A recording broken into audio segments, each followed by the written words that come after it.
Hello guys, this is शिक्षा उपाध्याय। आप सभी हमारे इसमें हार्दिक स्वागत है। गाइस, आज के सेशन में डिस्कस करने वाले हैं बीएलएड सेकेंड ईयर का फर्स्ट पेपर एजुकेशनल साइकोलॉजी का डेवलप स्टेज ऑफ डेवलपमेंट यानी विकास की अवस्थाएं। तो इसमें मैंने इन्फेंसी एज मैंने डिस्कस किया था, तो उसी को कंटिन्यू करते हुए मैं आज डिस्कस करूँगी nature of education during infancy यानी कि शैशवावस्था में शिक्षा का स्वरूप। और गाइज, अगर आपने इन्फेंसी एज में यानी कि इन्फेंसी एज की डिफिनीसन और मीनिंग और इसकी करेक्टरिस्टिक्स जो चीफ करेक्टरिस्टिक्स हैं, अगर इनका वीडियो नहीं देखे हैं तो आप हमारे प्लेलिस्ट में जाकर देख सकते हैं। और फिर अगर देखे हैं तो आज ये जो आज का सेशन स्टार्ट करने वाले हैं उसे कंटिन्यू कीजिए। तो गाइज, हम स्टार्ट करते हैं। जैसे कि आज हमें डिस्कस करना है क्या, शैशवावस्था में शिक्षा का स्वरूप, यानी जो शैशवावस्था है उसमें शिक्षा का स्वरूप क्या है।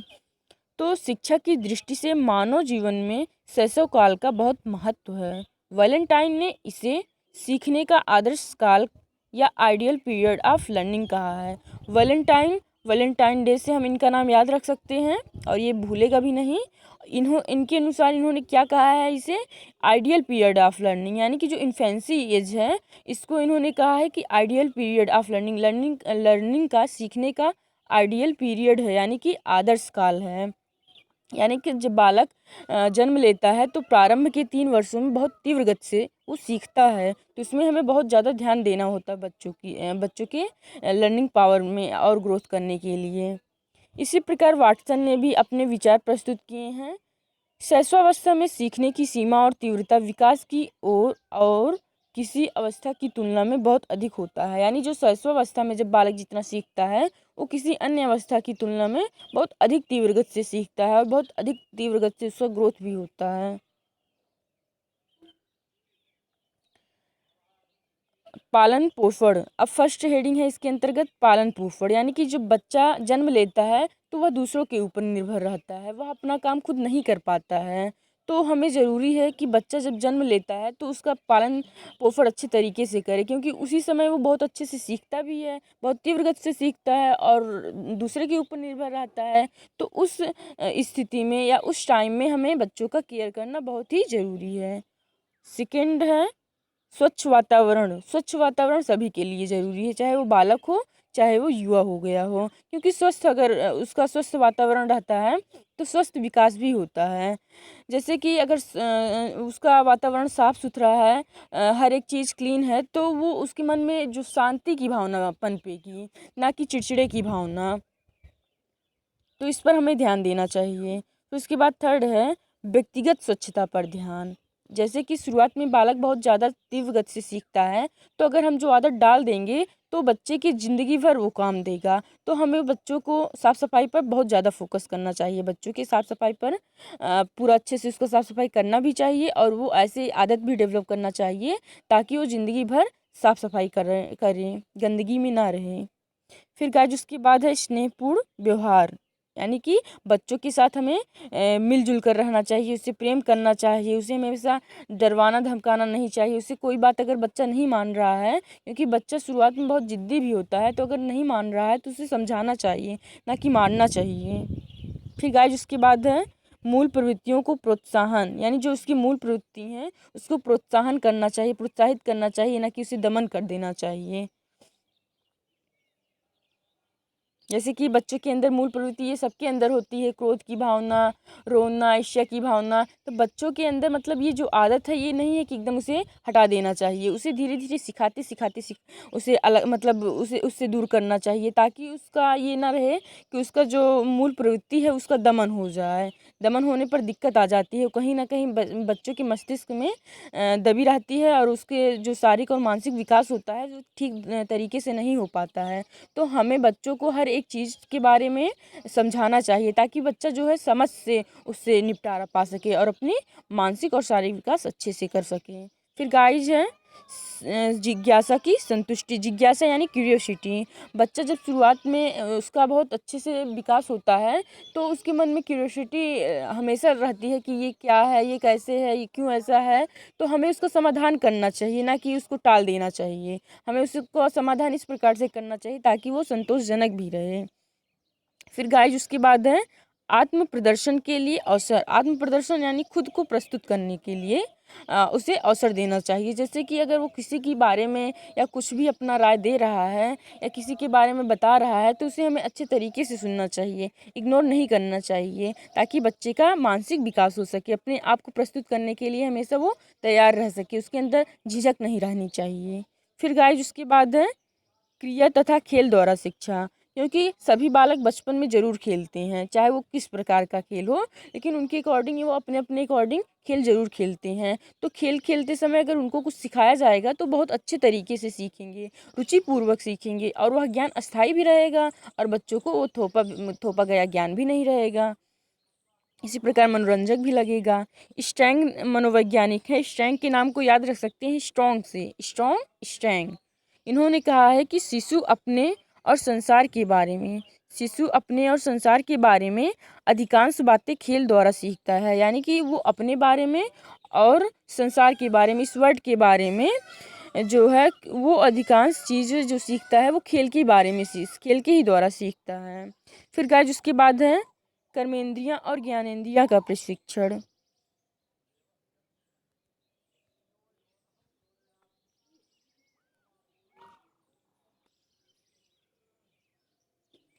तो जैसे गाइस ये 5 कर्मेंद्रियां हैं, 5 इंद्रियां भी हैं यानी कि ज्ञानेंद्रियां और 5 कर्मेंद्रियां।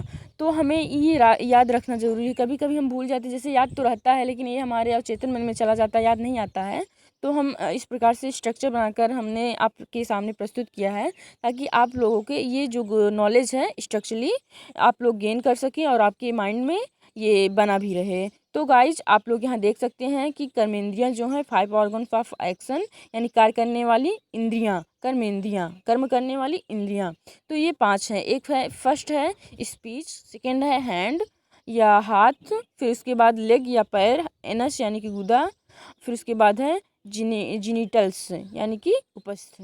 तो यहाँ आप देख सकते हैं कि ये कर्मेंद्रियाँ हैं।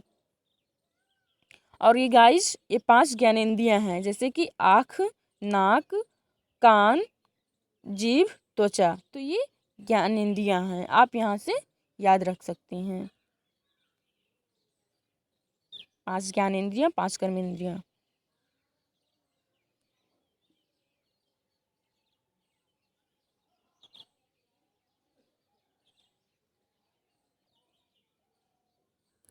तो कर्मेंद्रियाँ और ज्ञानेंद्रियों का प्रशिक्षण, यानी जो ये कर्मेंद्रियाँ हैं 5 और ज्ञानेंद्रियाँ 5 हैं, तो इनका ट्रेनिंग कैसे बच्चों का करना चाहिए, क्योंकि बच्चा इन्हीं के माध्यम से शुरुआत में सीखता है। शिशु की कर्मेंद्रियाँ का ज्ञानेंद्रियों के विकास के लिए घर तथा विद्यालय में शिक्षा की व्यवस्था करनी चाहिए। किंडरगार्टन तथा मॉन्टेसरी प्रणाली में कर्मेंद्रियाँ, ज्ञानेंद्रियाँ तथा मांसपेशियों के प्रशिक्षण पर ध्यान देना चाहिए। इनके अनुसार ज्ञानेंद्रियाँ ज्ञान का द्वार होती हैं, यानी जो ज्ञानेंद्रियाँ होती हैं ये ज्ञान का द्वार होती हैं। शुरुआत में जब बच्चा छोटा रहता है, शिशु रहता है, तो इन्हीं ज्ञानेंद्रियों के माध्यम से वो सीखता है। 5 जो ज्ञानेंद्रियाँ हैं, आँख, नाक, कान, जीभ, ये इन्हीं के द्वारा ये सीखता है। तो इसका समर्थन करते हुए शिक्षा शास्त्री रूसो ने भी कहा है कि बालक के हाथ, पैर और नेत्र उसके प्रारंभिक शिक्षक हैं। जैसे कि बालक किससे सीखता है, शिक्षक से सीखता है, लेकिन प्रारंभ में जो उसकी ज्ञानेंद्रियां हैं वही उनके शिक्षक हैं।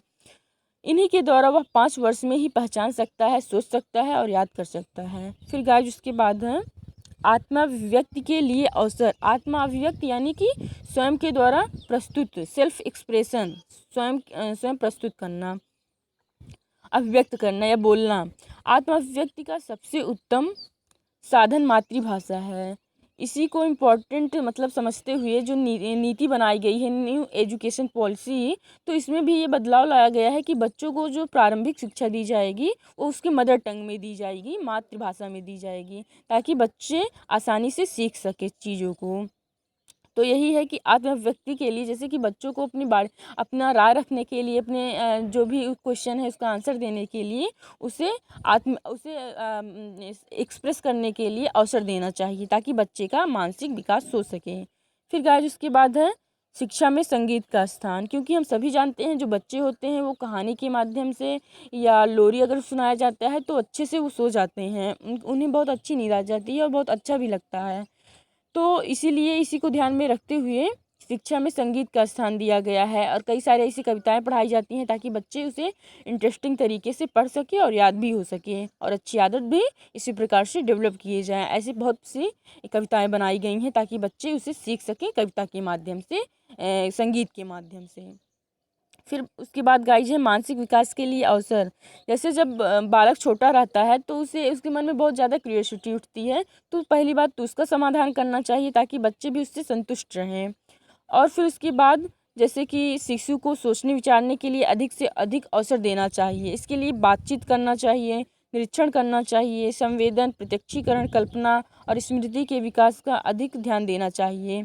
जैसे कि अगर किसी वस्तु, वो क्योंकि अमूर्त चिंतन कर नहीं पाता है तो मूर्त चिंतन करता है, तो उसे हमेशा वस्तुओं को सामने रख कर सिखाना चाहिए।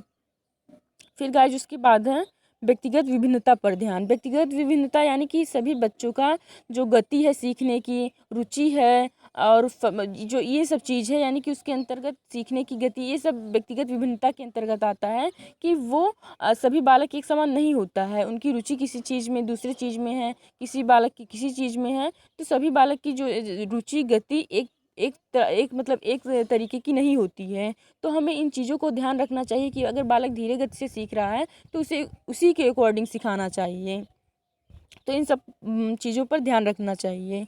फिर उसके बाद है पाठ्यक्रम रुचिकर होना। यानी कि बच्चा तो शुरुआत में पढ़ना चाहेगा नहीं, तो उसे अगर हमें पढ़ाना है तो उसे ज़बरदस्ती नहीं पढ़ाना है उसे, क्योंकि हमें ट्रेंड नहीं करना है उसे, हमें एजुकेट करना है। तो इसलिए हमें ऐसे अपने पाठ्यक्रम में सब्जेक्ट को लाना है, चित्र के माध्यम से समझाना है, ताकि बच्चे उसमें इंटरेस्ट डेवलप कर सकें और अच्छे से सीख सकें चीज़ों को। फिर उसके बाद है शिक्षण विधि क्रियात्मक हो। यानी जैसे जो बालक होता है वो करके सीखता है, तो हमें किसी भी चीज़ को लर्निंग बाय डूइंग के माध्यम से सिखाना चाहिए। फिर उसके बाद है सामाजिक भावना का विकास। जैसे कि हम बच्चों को टीम वर्क में काम डिवाइड करके, जैसे कि उन्हें एक किसी के बारे में अगर हमें बताना है या कोई चीज़ का बनाना, ऐसे छोटी छोटी चीज़ बनाने के लिए दे सकते हैं, तो बच्चों से हम कहें कि उसे साथ में बनाएं, ताकि वो साथ में बनाएं और सीखें भी, और उनसे सामाजिक भावना जो है वो भी उनके अंदर आए। और जैसे खेल खेल में हम टीम डिवाइड कर दें तो टीम में रहेंगे, तो ऐसे भी उनके अंदर सामाजिक भावना का विकास होगा। फिर गाइस उसके बाद है अच्छी आदतों के निर्माण के लिए अवसर। वही है कि जैसे कि जो बालक होता है वो शुरुआत के वर्षों में बहुत तीव्र गति से सीखता है, तो अगर हम आदत डेवलप कर देंगे उन्हीं वर्षों में तो वो ज़िंदगी भर उस आदत पर चलता रहेगा। तो हमें अच्छी आदत का निर्माण करना है बालक के अंदर। ड्राइडन ने कहा है कि पहले हम अपने आदतों का निर्माण करते हैं और फिर आदतें हमारा निर्माण करती हैं। यानी कि पहले हम आदत का निर्माण करते हैं, फिर आदत हमारा निर्माण करती है। हम जो रहते हैं अपने आदतों के माध्यम से रहते हैं। तो इसलिए बच्चों के अंदर जो आदत है अच्छी अच्छी आदत डेवलप करना चाहिए। जैसे कि सुबह उठना, सुबह ब्रश करना, साफ़ सफाई करना, खाना नाश्ता करना, मतलब जो भी है। फिर उसके बाद टाइम से स्कूल जाना, उसे टाइम मैनेजिंग मतलब मैनेजमेंट, ये सब सभी के बारे में आदत डलवानी चाहिए, सिखानी चाहिए ज़िंदगी भर, ताकि काम दे उसका। फिर गाइस उसके बाद है नैतिक तथा चारित्रिक विकास के लिए शिक्षा। उसे नैतिक और चारित्रिक विकास के लिए शिक्षा देनी चाहिए। जैसे कि इसके लिए माता पिता तथा शिक्षकों को बालकों के सामने अच्छे आदर्श तथा आचरण प्रस्तुत करने चाहिए, क्योंकि बालक अनुकरणशील होता है।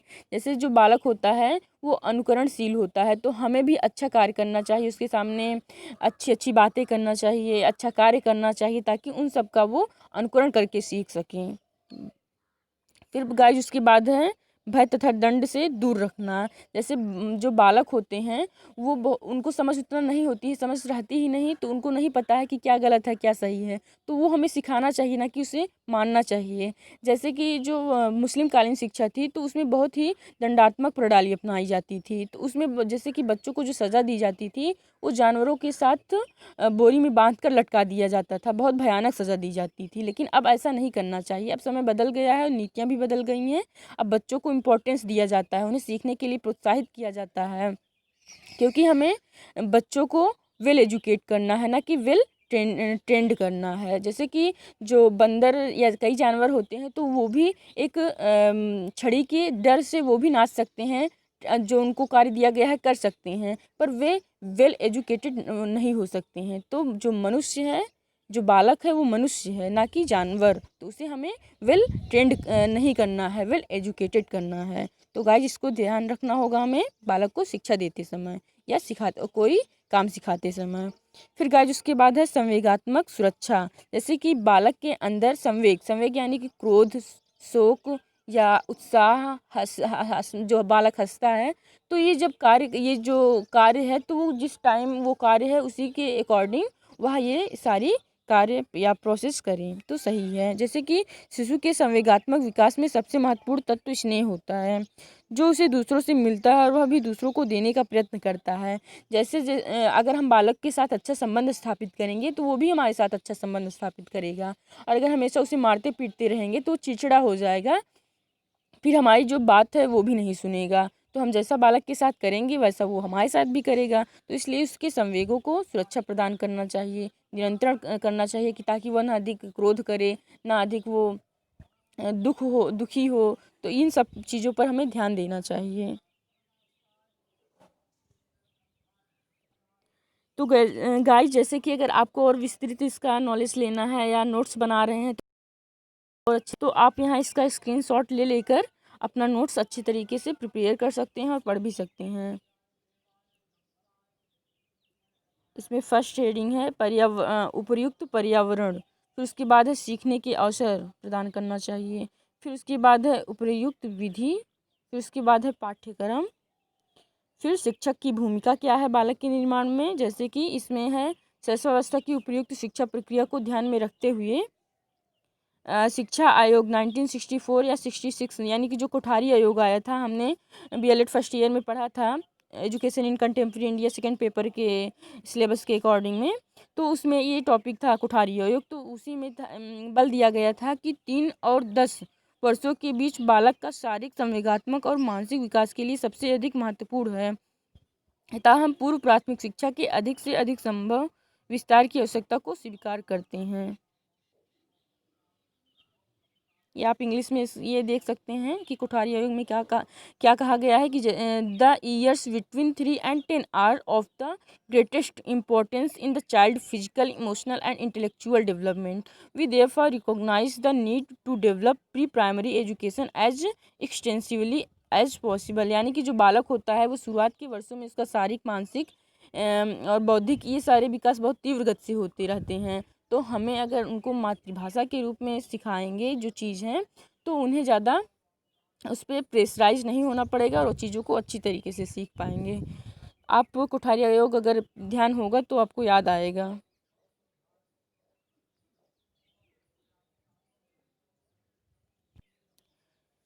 तो गाइज आज के लिए बस इतना ही, मिलते हैं नेक्स्ट वीडियो के साथ।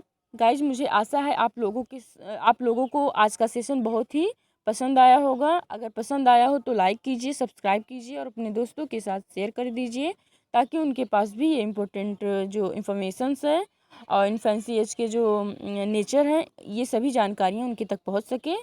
तो guys thanks for watching guys.